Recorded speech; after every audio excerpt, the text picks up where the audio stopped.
that 150 if it's any more than 150? Yeah. It's 150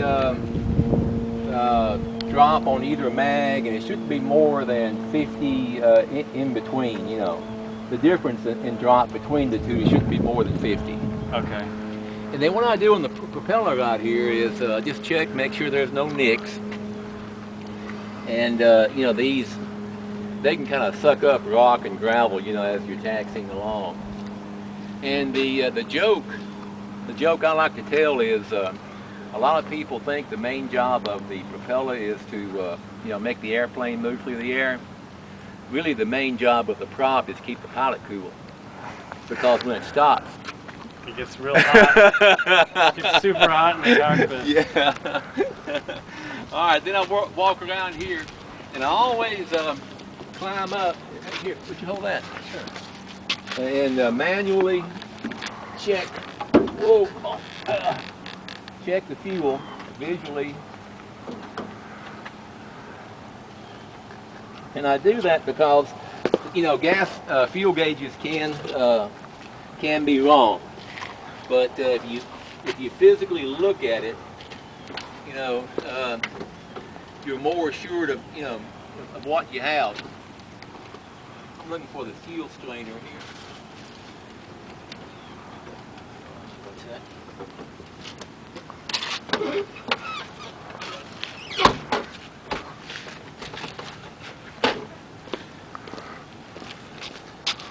This is the pitot cover right here. Let's see. This is just air vents right here that puts air into the cabin. The pitot tube right here operates your airspeed indicator.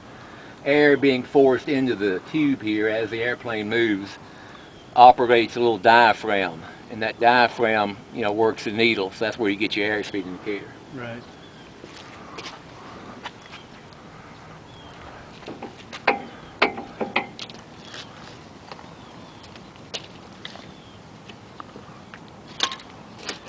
And let's see, the fuel drain is right here. Right behind the door. This is not the right one. Just one little see if we get it. That's the lowest part of the tank right there? Yeah. And you check for correct fuel, and you check for water. First off, it has kind of a blue tint to it.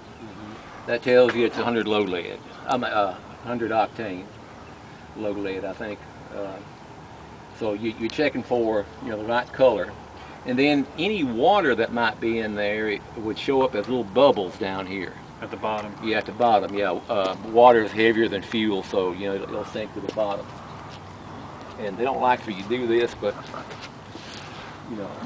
Let the dog look it up. Yeah. All right. Well, this right here is the stall warning horn. Now we're not going to do any stalls today, but if for some reason you got too slow or the angle of attack was such, yeah, okay. Some of these have a little tab on there. Yeah. Those are electrical operated. If the air is flowing properly over the wing, it'll keep that tab depressed. And then if the airflow is disrupted, that, you know, it'll kind of come up and sound the warning. Yeah, sound the warning. Lights like on a boat, red over here, green over there. A red rotating beacon on the top, and then a white light on the tail end. And you know, if you're flying at night, that's for fishing, right? Well, it's a navigation. If you see an airplane at night, you can tell which way it's going by the lights you see. Right. Yeah. All right, now these are your ailerons right here. Yeah. And you can see the yoke in here.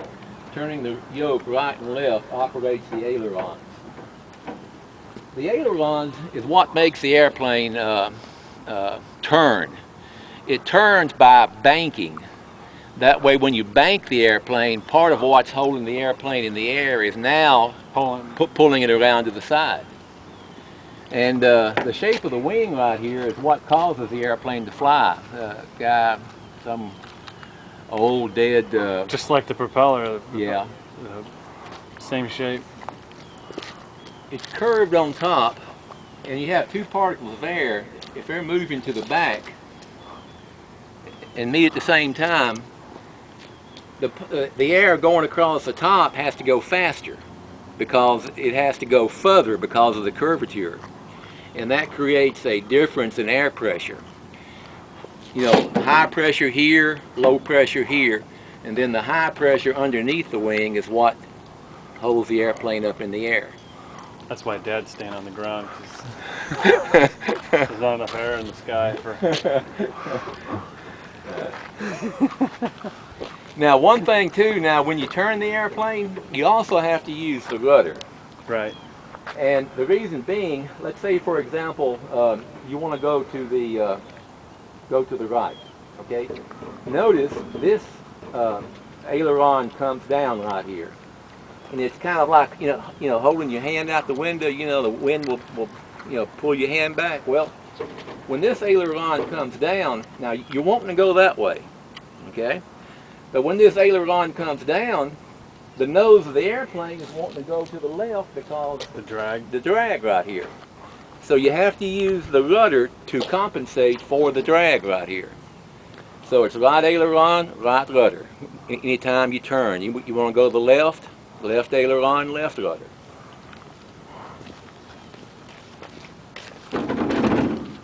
These are your flaps. They create drag so that you can land, you know, you can have a steeper angle of descent for landing without an excessive buildup of airspeed. And they also change the curvature of the wing so that the plane will fly a little bit slower, you know, with the flaps down than with the flaps up, Right. before stalling. Land on the numbers and stop before you get off. Yeah, yeah. Okay. And we work our way on back. Now this right here is the elevator, and you push forward. Well, if you pull back on the wheel, if you pull back, it comes up. You push forward, it goes down. And basically, what this does, it kind of raises and lowers the tail of the airplane, which points the nose up or points the nose down. Right. Now, it doesn't really cause the airplane to climb. I mean, if you pull the wheel back, it'll climb for a little bit. It's just attitude. Yeah. Power is what makes the airplane hold altitude or climb. And this is, as I'm going around, I kind of look for, nuts and bolts, make sure everything's secure and all that. I think nothing more embarrassing than to try to take off and you're still tied down. Right. You're looking around, wondering if someone's holding you there. Yeah. This plane looks in great condition. Well, the guys who own the airplane, they're the guys who run the banner tow over here. Right. And one of the guys is a certified mechanic, and they do a good job on keeping the airplane up. This is the trim tab, and you can adjust it in the cockpit. And what it does, it kind of cocks the elevator right here, so it sets the nose where you want it. So, and it takes the pressure off of the yoke. Like if you're going to be climbing for 10-15 minutes, you could trim it to hold the nose up. You can take your hands off the wheel and it'll keep that attitude and keep climbing. Or if you're descending, you can set the wheel and it'll descend at a certain airspeed, and keep that configuration, that pitch configuration that you want.